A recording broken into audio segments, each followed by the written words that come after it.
Bonjour à tous, dans la vidéo précédente, je vais vous parler d'un outil d'analyse de personnalité, le modèle DISC, que je vais détailler dans cette vidéo tout en l'incluant dans le contexte de la gestion du temps et des priorités.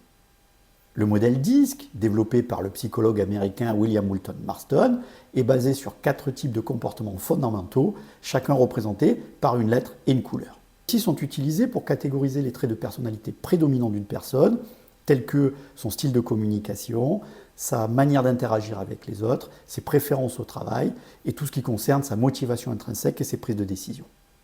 L'acronyme DISC, puisque c'est un acronyme, est détaillé comme suit. La lettre D correspond à la dominance, est associée à la couleur rouge. La lettre I correspond à l'influence, est associée à la couleur jaune.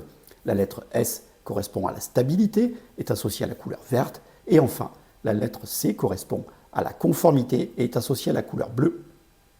Chaque lettre représente une dimension spécifique du comportement.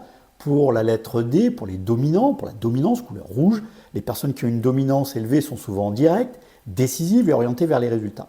Elles sont confiantes et cherchent à prendre le lead, le dessus sur leur environnement.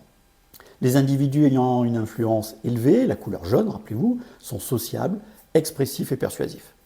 Ils ont souvent un impact positif sur les autres et sont motivés par la collaboration et la reconnaissance sociale. Les personnes ayant une stabilité élevée, couleur verte, sont calmes, prévisibles et axées sur la coopération. Elles sont souvent patientes, loyales et attachées à maintenir des relations harmonieuses. Les individus ayant une conformité élevée sont analytiques, précis et axés sur les détails. Ils attachent une grande importance à la précision, à l'exactitude, à la conformité, aux règles et aux procédures. Chaque personne a un mélange unique de ces 4 dimensions comportementales, mais une ou 2 dominantes sont en général plus prononcées.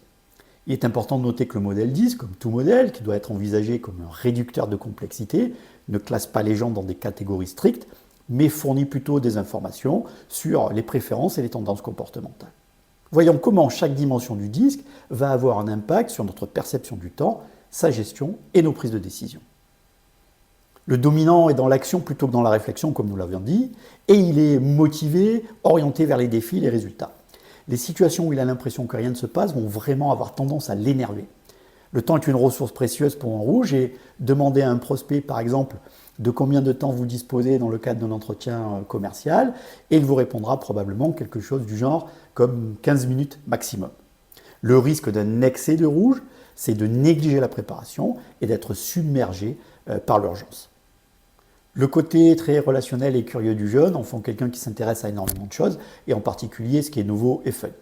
Il est capable de travailler sur plusieurs tâches, projets, dossiers simultanément. Distrait et en recherche permanente de distraction, il risque de facilement s'éloigner de ses priorités pour aller s'intéresser à quelque chose de plus stimulant pour lui. L'exécution d'une tâche peut lui prendre un temps considérable, non pas par souci de perfectionnisme, qui est un trait de personnalité plutôt attaché à la couleur bleue, mais par les différentes digressions et distractions qu'il s'autorise. Si vous lui demandez de combien de temps vous disposez avec lui, il vous répondra probablement quelque chose du genre on peut prendre toute la matinée et aller déjeuner ensemble après. Le côté social et empathique du vert en fait quelqu'un de toujours disponible pour les autres. Attaché à préserver l'harmonie autour de lui et fuyant les conflits, il ne sait pas dire non, ce qui peut avoir un impact direct sur sa gestion du temps, qui devient centré sur les autres et non plus sur lui-même. Redoutant le changement, il a de grandes difficultés à prendre des décisions par exemple. Il risque d'accepter trop de sollicitations, trop de tâches et de se faire déborder par la charge de travail. Les verts ont un rapport au temps séquentiel, ce qui fait qu'ils ouvrent un dossier, le clôturent puis en ouvrent un autre. Ils s'organisent et établissent des plannings pour éviter de stresser et travailler dans l'urgence, ce qu'ils ont en horreur. Sa réponse à la question de combien de temps disposons-nous sera probablement quelque chose du genre de combien de temps avez-vous besoin ? Le bleu a besoin de beaucoup d'informations factuelles, de faits précis, de détails avant de s'engager. Comme tous les éléments lui paraissent importants pour prendre une décision, celle-ci intervient très souvent après un très long temps de réflexion. Perfectionniste, il n'aime pas l'urgence, synonyme de travail mal fait et en dehors des règles de l'art. A contrario, la préparation d'une tâche est une grande source de motivation pour lui. Son risque est de tellement réfléchir, de tellement vouloir que tout soit parfait qu'il ne passe jamais à l'action.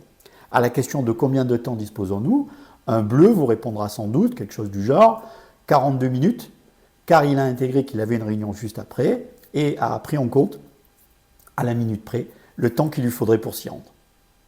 Voilà, vous vous êtes sans doute reconnu pour tout ou partie dans une de ces catégories de personnalité. Si vous voulez vraiment tirer le maximum de profit de votre propre personnalité et être capable de mettre en place une organisation sur mesure, vous permettant de rester en énergie constante, d'être plus organisé, plus motivé, afin de libérer du temps pour vous, contactez-moi pour une séance de coaching gratuite et nous poserons ensemble les bases de votre plan d'action individuel pour y parvenir. En attendant la prochaine vidéo, je vous invite à liker, commenter, partager et d'ici là, prenez soin de vous.